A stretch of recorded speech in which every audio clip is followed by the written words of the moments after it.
2023 की एक ठंडी सर्दियों की रात थी। अद्वितीय और रहस्यमयी स्थानों की खोज में निकला आकाश, जो एक खोजी पत्रकार था, ने एक छोटे से पहाड़ी गांव के बारे में सुना। गांव के लोग कहते थे कि वहां रात में अजीब घटनाएं होती हैं। गांव के आसपास के लोग उस जगह को शापित गांव मानते थे। जब आकाश गांव पहुंचा, तो गांव वालों ने उसे वहां रात में बाहर जाने से मना किया।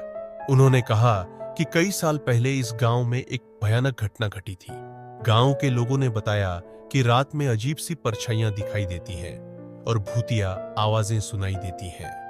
लेकिन आकाश ने उनकी चेतावनी को नजरअंदाज किया और गांव की सच्चाई को जानने का निर्णय लिया। आकाश ने अपनी टॉर्च और कैमरे के साथ पहाड़ी की ओर चलना शुरू किया। रास्ता बहुत ही डरावना और खतरनाक था। पेड़ बहुत घने और ऊंचे थे, जिससे अंधेरा और भी गहरा हो गया था।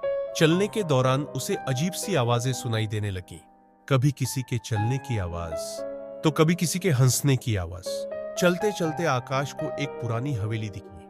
हवेली की हालत बहुत खराब थी और उसकी दीवारों पर अजीब से चिन्ह बने हुए थे।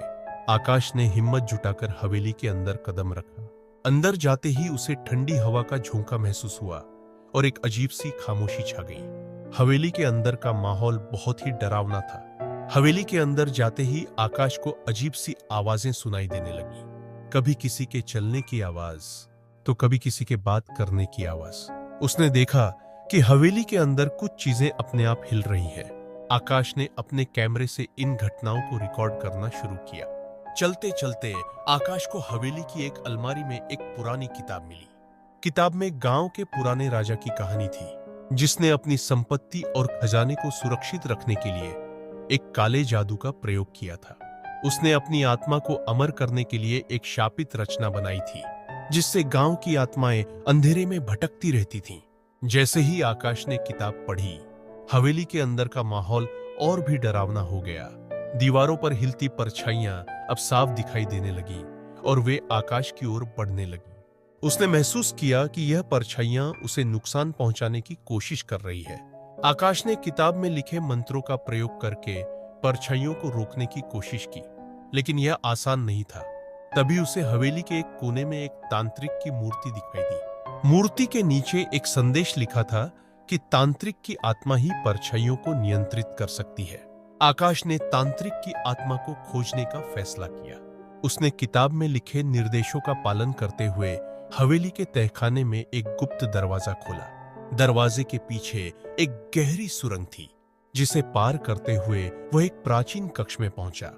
कक्ष के अंदर उसे तांत्रिक की आत्मा दिखाई दी।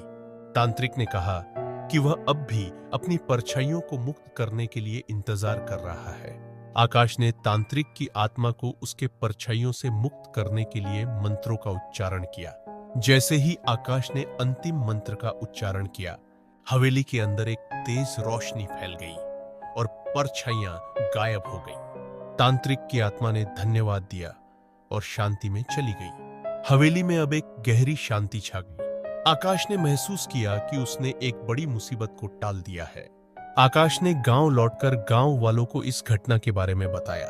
उन्होंने इस खौफनाक अनुभव को एक लेख में लिखा और दुनिया को बताया कि कभी-कभी हमारे आसपास के रहस्यों को समझना इतना आसान नहीं होता।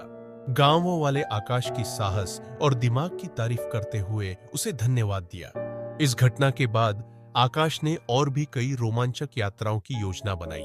उसने यह सीखा कि डर और साहस के बीच का फासला बहुत ही छोटा होता है और अगर हमारे पास हिम्मत है, तो हम किसी भी मुसीबत का सामना कर सकते हैं। आकाश की यह यात्रा एक अद्वितीय अनुभव थी, जिसने उसकी जिंदगी को हमेशा के लिए बदल दिया। उसने यह साबित किया कि कभी-कभी हमें अपने डर का सामना करना ही पड़ता है और उसमें से नई शुरुआत होती है।